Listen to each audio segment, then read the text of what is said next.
भक्तों, अगर आपके जीवन में हर समय डर बना रहता है, कभी कोई अनजानी छाया महसूस होती है या बिना कारण ही दुख और बेचैनी दिल दिमाग पर हावी हो जाती है, तो समझ लीजिए ये सामान्य नहीं है। ये संकेत है किसी अदृश्य बाधा के, और ऐसे में केवल एक ही रक्षक है, हनुमान जी। और आज मैं आपको देने वाला हूँ एक तांत्रिक रहस्य मंत्र जो न सिर्फ भूत प्रेत, नकारात्मक शक्तियों और काला जादू को जलाकर राख कर देता है, बल्कि आपके जीवन में सुख और शांति भी लेकर आता है। ये कोई सामान्य श्लोक नहीं है, ये एक संकल्प मंत्र है जो सीधा हनुमान जी के तांत्रिक रूप से जुड़ता है। कब और कैसे करें जाप? इस मंत्र को मंगलवार या शनिवार की रात एक दीपक जलाकर हनुमान जी की तस्वीर या मूर्ति के सामने बैठकर 108 बार जपें, और अगर समय ना हो तो बस इस वीडियो को बजा दीजिए, क्योंकि ये श्रवण मात्र से भी प्रभावशाली है। ओम नमो हनुमते भयभंजनाय सुखं कुरु पट स्वाहा। ओम नमो हनुमते भयभंजनाय सुखं कुरु पट स्वाहा। ओम नमो हनुमते भयभंजनाय सुखं कुरु पट स्वाहा। ओम नमो हनुमते भयभंजनाय सुखं कुरु पट स्वाहा।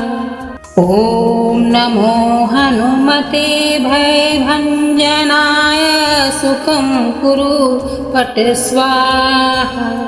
ओम नमो हनुमते भयभंजनाय सुखं कुरु पट स्वाहा। ओम नमो हनुमते भयभंजनाय सुखं कुरु पट स्वाहा।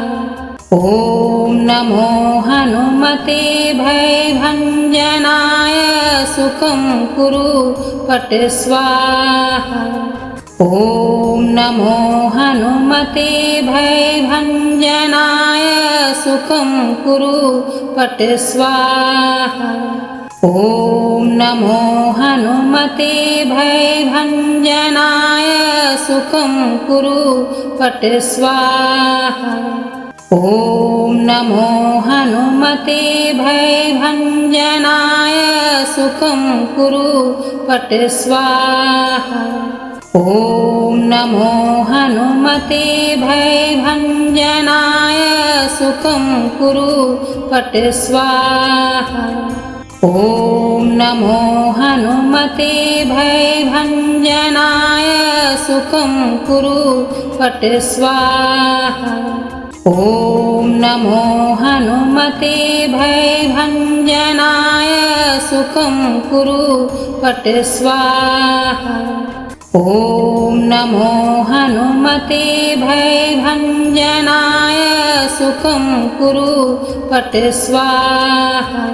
ओम नमो हनुमते भयभंजनाय सुखं कुरु पट स्वाहा। ओम नमो हनुमते भयभंजनाय सुखं कुरु पट स्वाहा। ओम नमो हनुमते भयभंजनाय सुखं कुरु पट स्वाहा। ओम नमो हनुमते भयभंजनाय सुखं कुरु पट स्वाहा।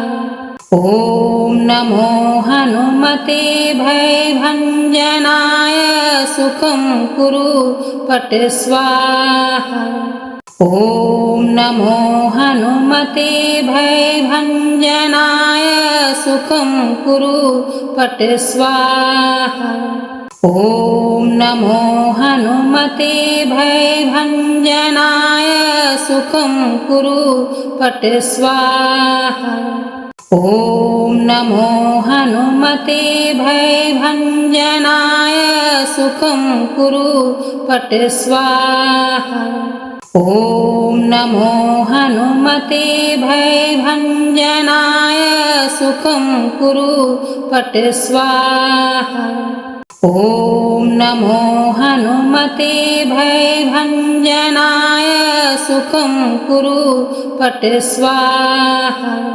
ॐ नमो हनुमते भयभञ्जनाय सुखं कुरु पट स्वाहा। ॐ नमो हनुमते भयभञ्जनाय सुखं कुरु पट स्वाहा। ॐ नमो हनुमते भयभञ्जनाय सुखं कुरु पट स्वाहा। ॐ नमो हनुमते भयभञ्जनाय सुखं कुरु पट स्वाहा। ॐ नमो हनुमते भयभञ्जनाय सुखं कुरु पट स्वाहा। ॐ नमो हनुमते भयभञ्जनाय सुखं कुरु पट स्वाहा। ॐ नमो हनुमते भयभञ्जनाय सुखं कुरु पट स्वाहा। ॐ नमो हनुमते भयभञ्जनाय सुखं कुरु पट स्वाहा। ॐ नमो हनुमते भयभञ्जनाय सुखं कुरु पट स्वाहा। ॐ नमो हनुमते भयभञ्जनाय सुखं कुरु पट स्वाहा। ॐ नमो हनुमते भयभञ्जनाय सुखं कुरु पट स्वाहा। ॐ नमो हनुमते भयभञ्जनाय सुखं कुरु पट स्वाहा। ॐ नमो हनुमते भयभञ्जनाय सुखं कुरु पट स्वाहा। ॐ नमो हनुमते भयभञ्जनाय सुखं कुरु पट स्वाहा। ॐ नमो हनुमते भयभञ्जनाय सुखं कुरु पट स्वाहा। ॐ नमो हनुमते भयभञ्जनाय सुखं कुरु पट स्वाहा। ॐ नमो हनुमते भयभञ्जनाय सुखं कुरु पट स्वाहा। ॐ नमो हनुमते भयभञ्जनाय सुखं कुरु पट स्वाहा। ॐ नमो हनुमते भयभञ्जनाय सुखं कुरु पट स्वाहा। ॐ नमो हनुमते भयभञ्जनाय सुखं कुरु पट स्वाहा। ॐ नमो हनुमते भयभञ्जनाय सुखं कुरु पट स्वाहा। ॐ नमो हनुमते भयभञ्जनाय सुखं कुरु पट स्वाहा। ॐ नमो हनुमते भयभञ्जनाय सुखं कुरु पट स्वाहा। ॐ नमो हनुमते भयभञ्जनाय सुखं कुरु पट स्वाहा। ॐ नमो हनुमते भयभञ्जनाय सुखं कुरु पट स्वाहा। ॐ नमो हनुमते भयभञ्जनाय सुखं कुरु पट स्वाहा। ॐ नमो हनुमते भयभञ्जनाय सुखं कुरु पट स्वाहा। ॐ नमो हनुमते भयभञ्जनाय सुखं कुरु पट स्वाहा। ॐ नमो हनुमते भयभञ्जनाय सुखं कुरु पट स्वाहा। ॐ नमो हनुमते भयभञ्जनाय सुखं कुरु पट स्वाहा। ॐ नमो हनुमते भयभञ्जनाय सुखं कुरु पट स्वाहा। ॐ नमो हनुमते भयभञ्जनाय सुखं कुरु पट स्वाहा। ॐ नमो हनुमते भयभञ्जनाय सुखं कुरु पट स्वाहा। ॐ नमो हनुमते भयभञ्जनाय सुखं कुरु पट स्वाहा। ॐ नमो हनुमते भयभञ्जनाय सुखं कुरु पट स्वाहा। ॐ नमो हनुमते भयभञ्जनाय सुखं कुरु पट स्वाहा। ॐ नमो हनुमते भयभञ्जनाय सुखं कुरु पट स्वाहा। ॐ नमो हनुमते भयभञ्जनाय सुखं कुरु पट स्वाहा। ॐ नमो हनुमते भयभञ्जनाय सुखं कुरु पट स्वाहा। ॐ नमो हनुमते भयभञ्जनाय सुखं कुरु पट स्वाहा। ॐ नमो हनुमते भयभञ्जनाय सुखं कुरु पट स्वाहा। ॐ नमो हनुमते भयभञ्जनाय सुखं कुरु पट स्वाहा। ॐ नमो हनुमते भयभञ्जनाय सुखं कुरु पट स्वाहा। ॐ नमो हनुमते भयभञ्जनाय सुखं कुरु पट स्वाहा। ॐ नमो हनुमते भयभञ्जनाय सुखं कुरु पट स्वाहा। ॐ नमो हनुमते भयभञ्जनाय सुखं कुरु पट स्वाहा। ॐ नमो हनुमते भयभञ्जनाय सुखं कुरु पट स्वाहा। ॐ नमो हनुमते भयभञ्जनाय सुखं कुरु पट स्वाहा।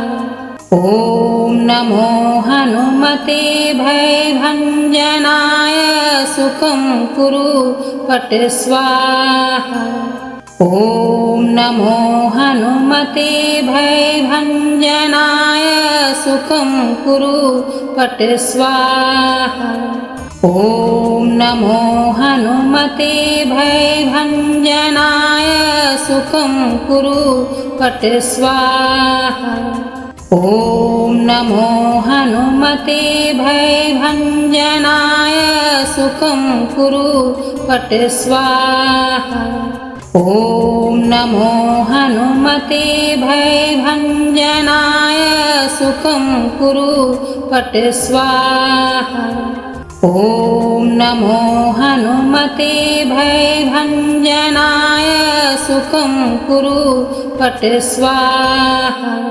ॐ नमो हनुमते भयभञ्जनाय सुखं कुरु पट स्वाहा।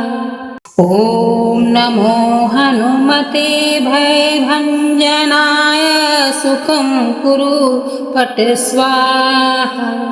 ॐ नमो हनुमते भयभञ्जनाय सुखं कुरु पट स्वाहा। ॐ नमो हनुमते भयभञ्जनाय सुखं कुरु पट स्वाहा।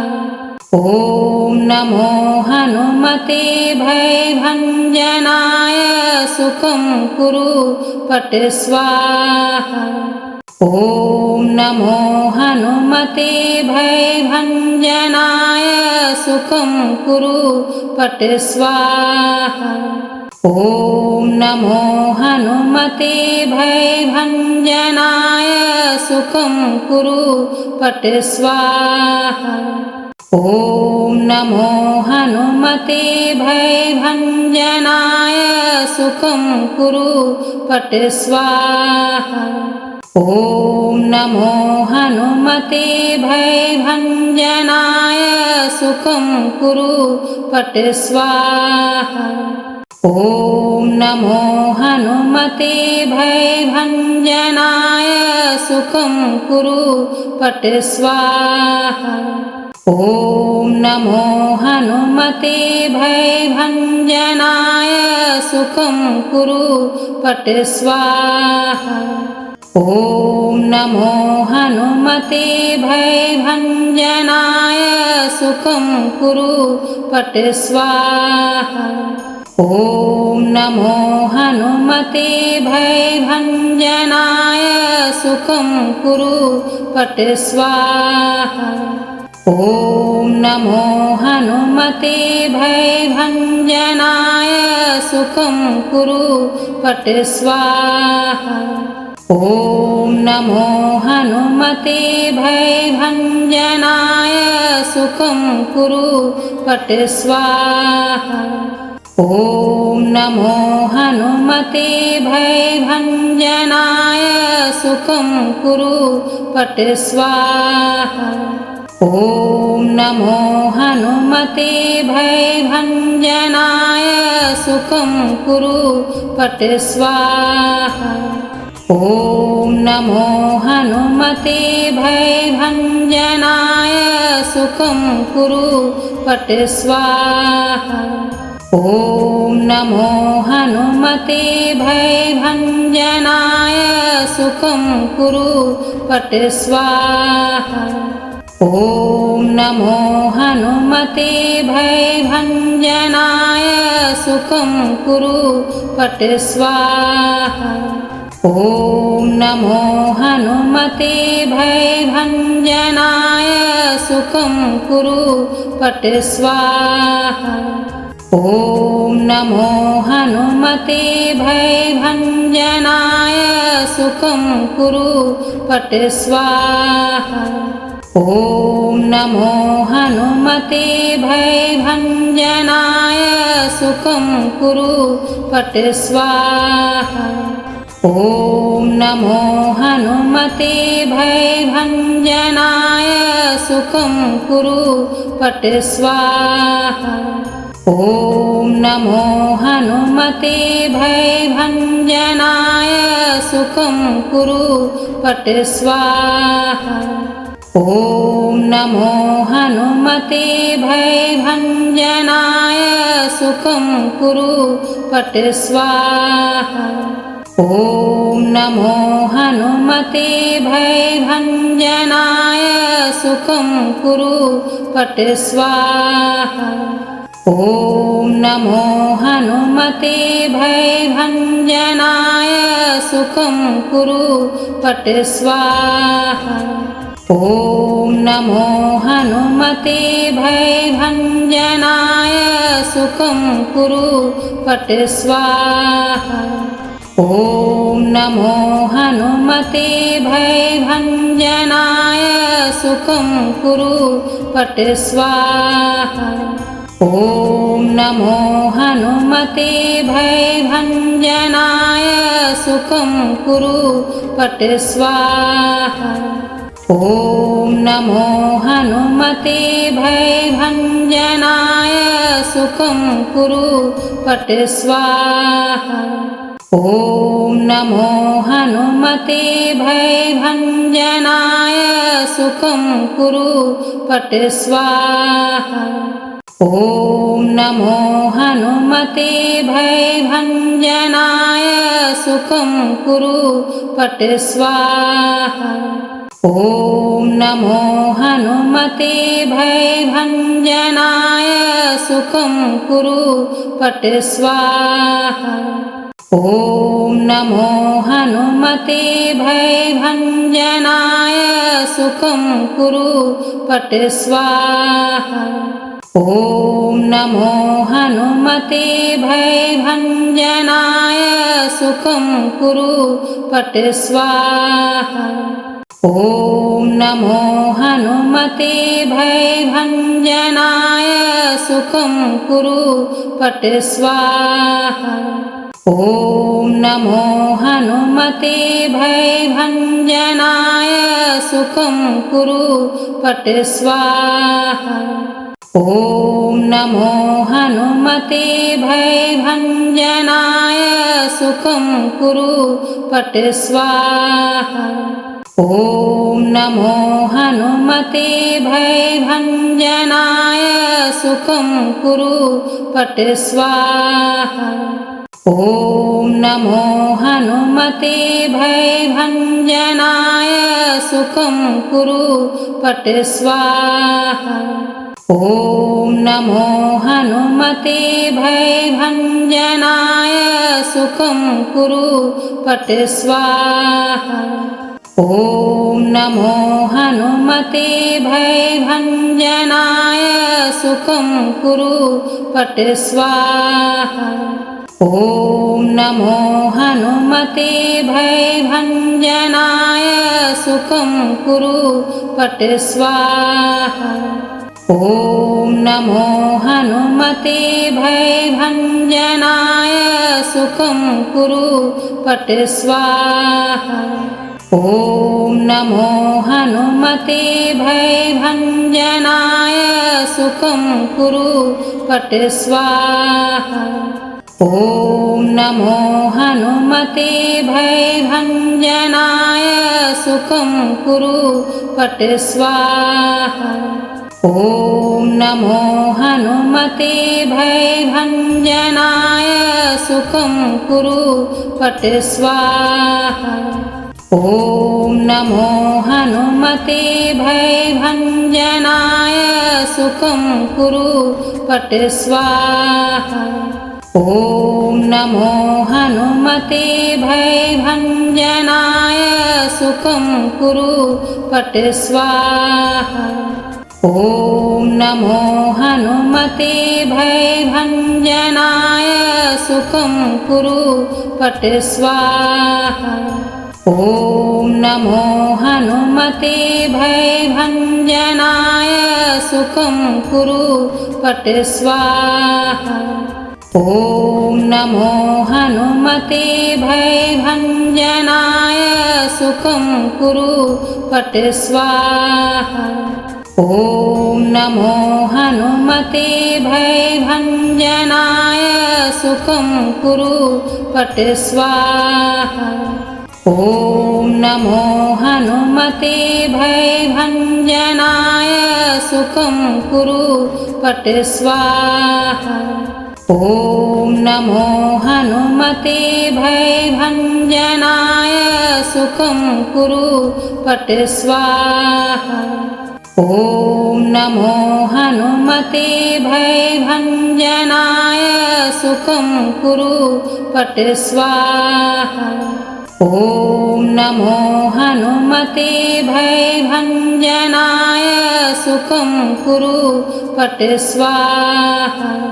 ॐ नमो हनुमते भयभञ्जनाय सुखं कुरु पट स्वाहा। ॐ नमो हनुमते भयभञ्जनाय सुखं कुरु पट स्वाहा। ॐ नमो हनुमते भयभञ्जनाय सुखं कुरु पट स्वाहा। ॐ नमो हनुमते भयभञ्जनाय सुखं कुरु पट स्वाहा। ॐ नमो हनुमते भयभञ्जनाय सुखं कुरु पट स्वाहा। ॐ नमो हनुमते भयभञ्जनाय सुखं कुरु पट स्वाहा। ॐ नमो हनुमते भयभञ्जनाय सुखं कुरु पट स्वाहा। ॐ नमो हनुमते भयभञ्जनाय सुखं कुरु पट स्वाहा। ॐ नमो हनुमते भयभञ्जनाय सुखं कुरु पट स्वाहा। ॐ नमो हनुमते भयभञ्जनाय सुखं कुरु पट स्वाहा। ॐ नमो हनुमते भयभञ्जनाय सुखं कुरु पट स्वाहा। ॐ नमो हनुमते भयभञ्जनाय सुखं कुरु पट स्वाहा। ॐ नमो हनुमते भयभञ्जनाय सुखं कुरु पट स्वाहा। ॐ नमो हनुमते भयभञ्जनाय सुखं कुरु पट स्वाहा। ॐ नमो हनुमते भयभञ्जनाय सुखं कुरु पट स्वाहा। ॐ नमो हनुमते भयभञ्जनाय सुखं कुरु पट स्वाहा। ॐ नमो हनुमते भयभञ्जनाय सुखं कुरु पट स्वाहा। ॐ नमो हनुमते भयभञ्जनाय सुखं कुरु पट स्वाहा। ॐ नमो हनुमते भयभञ्जनाय सुखं कुरु पट स्वाहा। ॐ नमो हनुमते भयभञ्जनाय सुखं कुरु पट स्वाहा। ॐ नमो हनुमते भयभञ्जनाय सुखं कुरु पट स्वाहा। ॐ नमो हनुमते भयभञ्जनाय सुखं कुरु पट स्वाहा। ॐ नमो हनुमते भयभञ्जनाय सुखं कुरु पट स्वाहा। ॐ नमो हनुमते भयभञ्जनाय सुखं कुरु पट स्वाहा। ॐ नमो हनुमते भयभञ्जनाय सुखं कुरु पट स्वाहा। ॐ नमो हनुमते भयभञ्जनाय सुखं कुरु पट स्वाहा। ॐ नमो हनुमते भयभञ्जनाय सुखं कुरु पट स्वाहा। ॐ नमो हनुमते भयभञ्जनाय सुखं कुरु पट स्वाहा। ॐ नमो हनुमते भयभञ्जनाय सुखं कुरु पट स्वाहा। ॐ नमो हनुमते भयभञ्जनाय सुखं कुरु पट स्वाहा। ॐ नमो हनुमते भयभञ्जनाय सुखं कुरु पट स्वाहा। ॐ नमो हनुमते भयभञ्जनाय सुखं कुरु पट स्वाहा। ॐ नमो हनुमते भयभञ्जनाय सुखं कुरु पट स्वाहा। ॐ नमो हनुमते भयभञ्जनाय सुखं कुरु पट स्वाहा। ॐ नमो हनुमते भयभञ्जनाय सुखं कुरु पट स्वाहा। ॐ नमो हनुमते भयभञ्जनाय सुखं कुरु पट स्वाहा। ॐ नमो हनुमते भयभञ्जनाय सुखं कुरु पट स्वाहा। ॐ नमो हनुमते भयभञ्जनाय सुखं कुरु पट स्वाहा। ॐ नमो हनुमते भयभञ्जनाय सुखं कुरु पट स्वाहा। ॐ नमो हनुमते भयभञ्जनाय सुखं कुरु पट स्वाहा। ॐ नमो हनुमते भयभञ्जनाय सुखं कुरु पट स्वाहा। ॐ नमो हनुमते भयभञ्जनाय सुखं कुरु पट स्वाहा।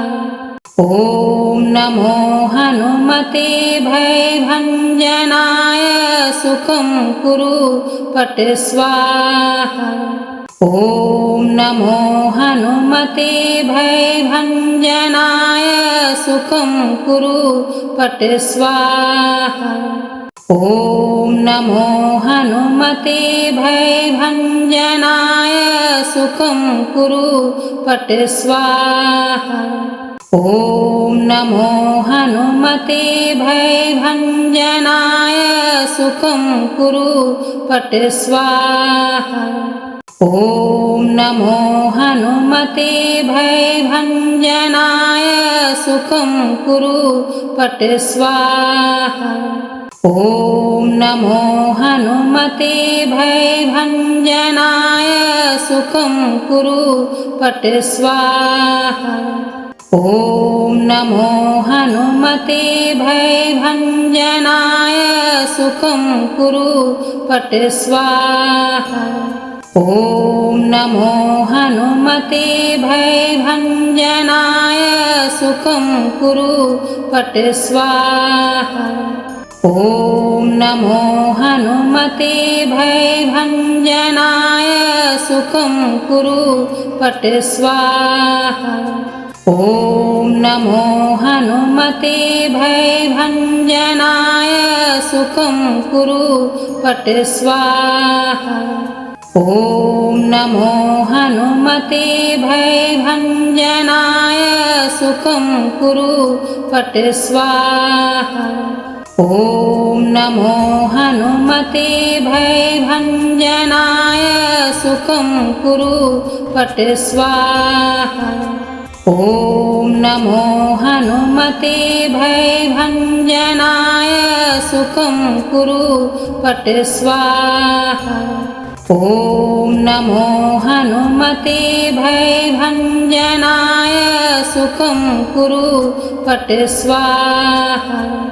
ॐ नमो हनुमते भयभञ्जनाय सुखं कुरु पट स्वाहा।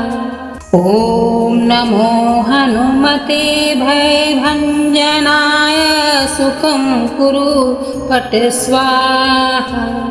ॐ नमो हनुमते भयभञ्जनाय सुखं कुरु पट स्वाहा। ॐ नमो हनुमते भयभञ्जनाय सुखं कुरु पट स्वाहा।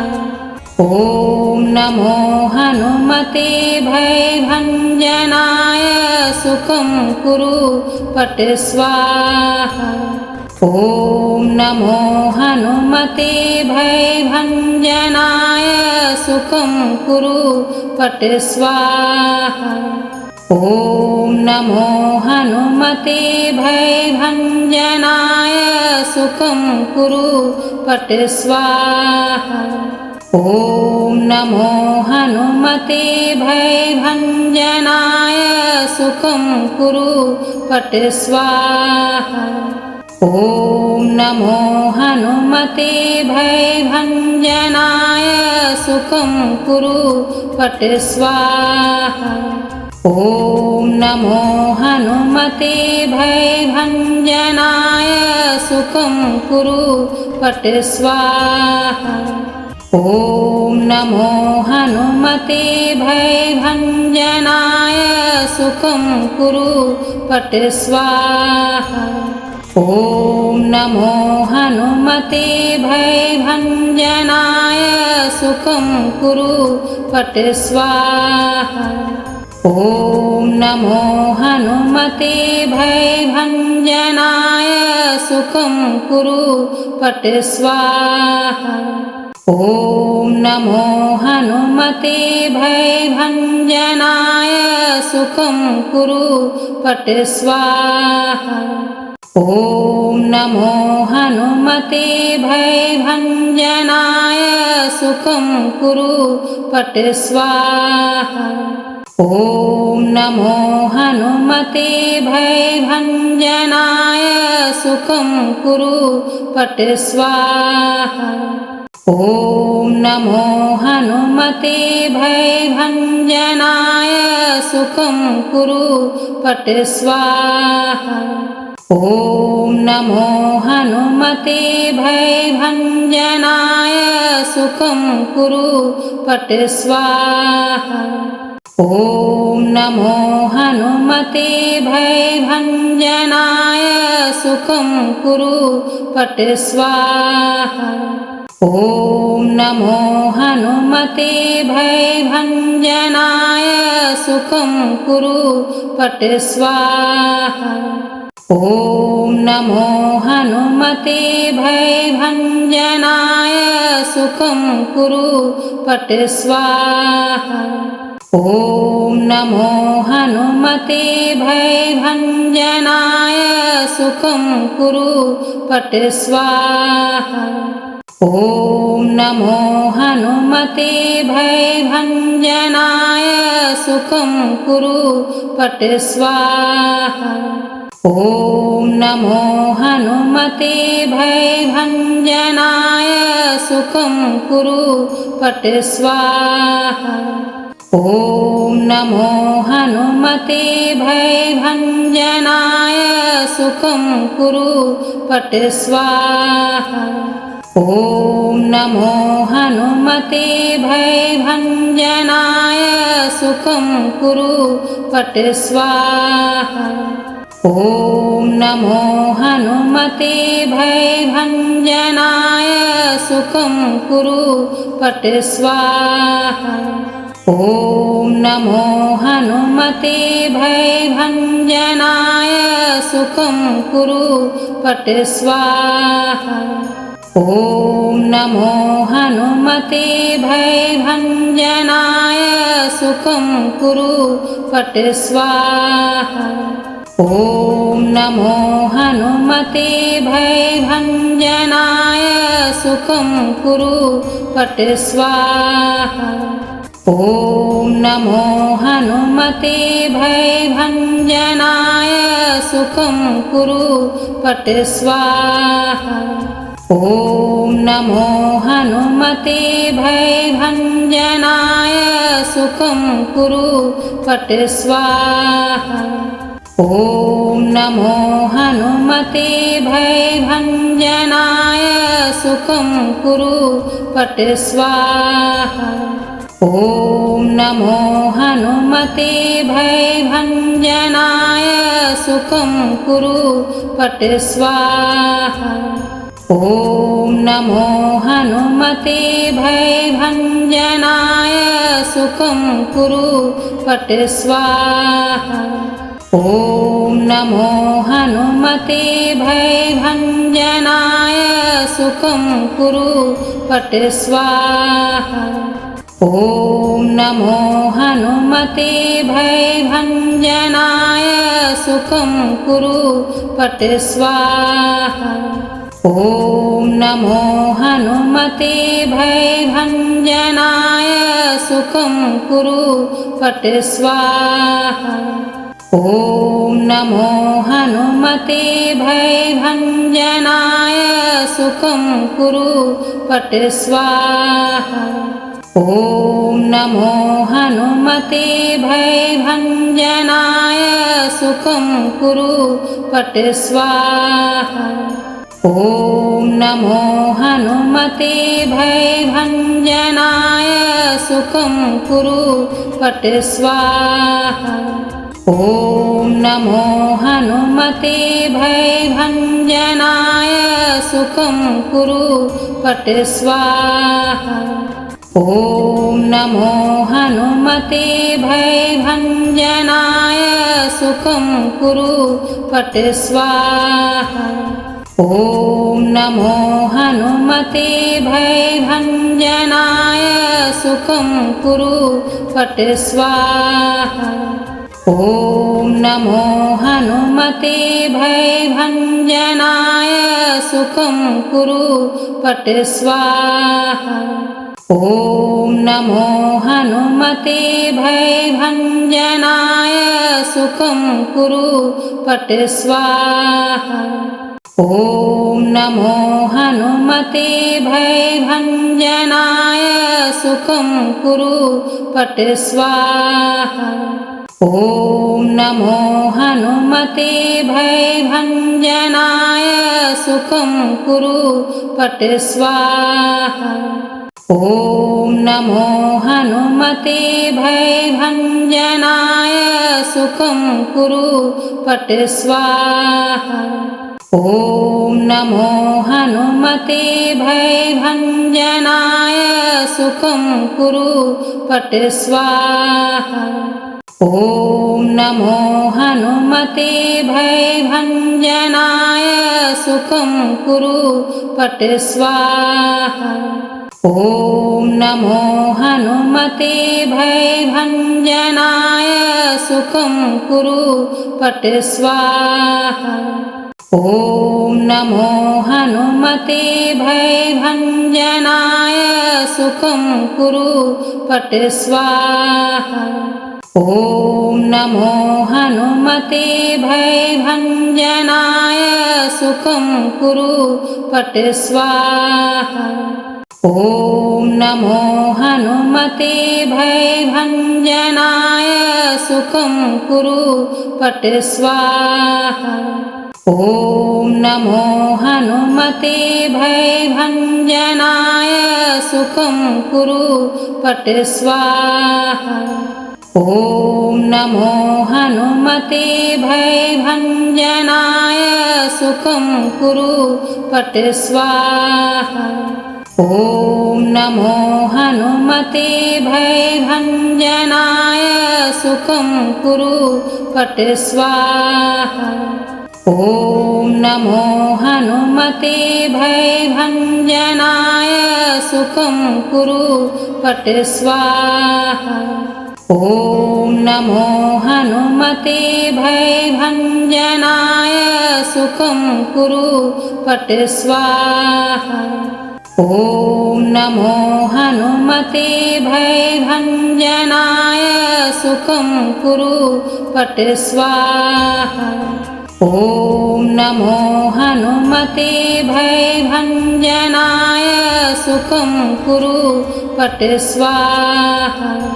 ॐ नमो हनुमते भयभञ्जनाय सुखं कुरु फट् स्वाहा। ॐ नमो हनुमते भयभञ्जनाय सुखं कुरु फट् स्वाहा। ॐ नमो हनुमते भयभञ्जनाय सुखं कुरु फट् स्वाहा। ॐ नमो हनुमते भयभञ्जनाय सुखं कुरु फट् स्वाहा। ॐ नमो हनुमते भयभञ्जनाय सुखं कुरु फट् स्वाहा।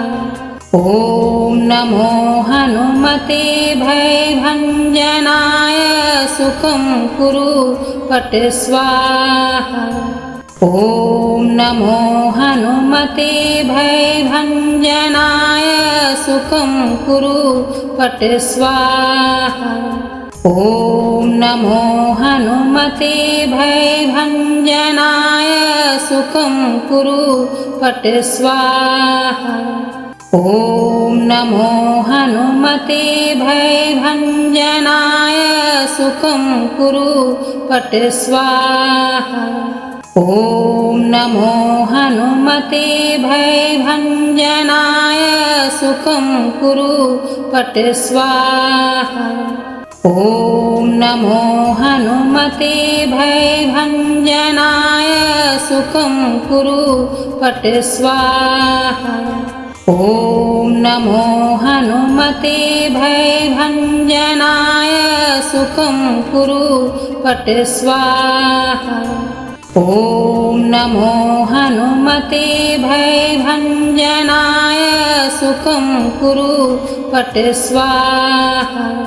ॐ नमो हनुमते भयभञ्जनाय सुखं कुरु पट स्वाहा। ॐ नमो हनुमते भयभञ्जनाय सुखं कुरु पट स्वाहा।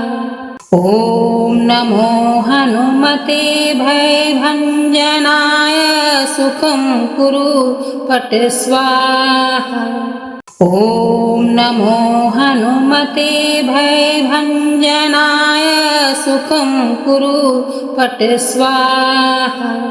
ॐ नमो हनुमते भयभञ्जनाय सुखं कुरु पट स्वाहा। ॐ नमो हनुमते भयभञ्जनाय सुखं कुरु पट स्वाहा। ॐ नमो हनुमते भयभञ्जनाय सुखं कुरु पट स्वाहा। ॐ नमो हनुमते भयभञ्जनाय सुखं कुरु पट स्वाहा। ॐ नमो हनुमते भयभञ्जनाय सुखं कुरु पट स्वाहा। भक्तों, ये मंत्र सिर्फ शब्दों का मेल नहीं है, ये हनुमान जी की शक्ति का सीधा आह्वान है। जब आप इसे मन से सुनते हैं या जपते हैं तो आपके आसपास की हर नकारात्मक ऊर्जा जलकर राख हो जाती है। अगर जीवन में डर, उदासी, तनाव या कोई अदृश्य बाधा बार बार लौट कर आ रही है तो अब समय है हनुमान जी की शरण में जाने का। इस मंत्र को रोज सुने या इसे अपने घर में बजा के छोड़ दें। ये घर को ऊर्जा से भर देगा और हर संकट को दूर कर देगा। और याद रखिए, जिसके साथ बजरंग बली होते हैं उसका बाल भी बांका नहीं हो सकता।